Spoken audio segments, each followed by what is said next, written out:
American fuel. Message from the Kansas Corn Commission. Learn more at kscorn.com. This segment brought to you by Kansas Farm Bureau, the voice of agriculture. To join today or for more information, go to kfb.org or find us on Facebook and Twitter.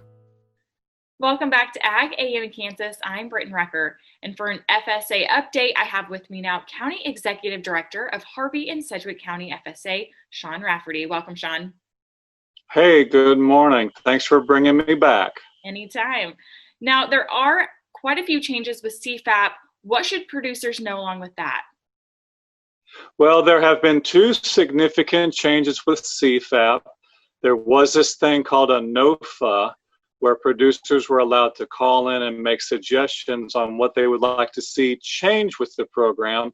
And two main areas were, number one, you will see an announcement coming out this Friday, which will list a bunch of specialty crops that will now be included with their application. Now, what crops will they be? We're not certain, but the good news is the information is supposed to be out Friday.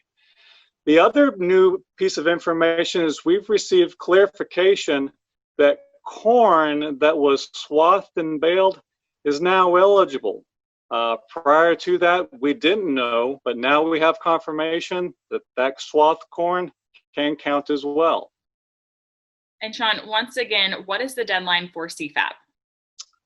Very good question. The deadline so far is still set on August 28th.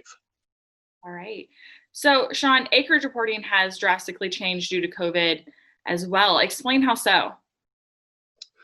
Yes, so acreage reporting is not only a struggle for our producers, but also the FSA offices. Our offices, we are working by phone, telephone appointment only.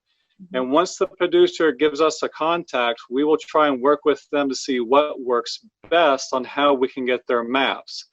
One tip that I can offer is if your reporting is already done with your insurance person, let me tell you, that is a huge help if you can provide those maps that you got from those great insurance folks to the FSA office. That gives us a leg up on what it is that you're going to report.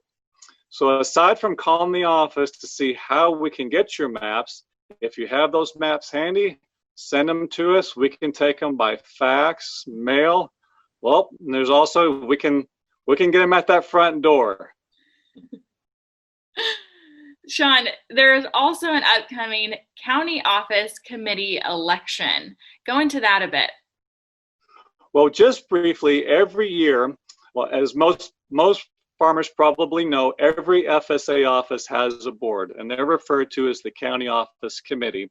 They are elected officials that represent the farmers in their county, and every year, one portion of that county is eligible for an election. So the key is whether or not your part of the county is up for election. And if so, we are accepting nominees at this time, and we will continue to accept nominees all the way through August the 1st. Contact FSA for a form, and we'll be happy to sign you up. And once again, is there anything producers can do? I know you mentioned insurance, getting a leg up on that. Anything producers can do to make this new process of servicing customers go more smoothly? Well, one great thing about farmers is they're a friendly bunch, and they're always very patient. One thing that we would like for them to try to do is be willing to try and do something different. That's what we're doing, and unfortunately, we're doing as much as we can through the electronic process, and yes, that means email. But I know they got those phones because they check that market right around noon. So anyway, try to be a little more tech savvy, but of course, we're doing the best we can, and I know that our farmers understand. Yep, and you're always open for just a phone call. Oh yes, just like this one we're having today. Well, Sean, thank you so much for once again coming on the program. You bet. Thank you. I'm Brityne Rucker, and this has been Ag AM in Kansas.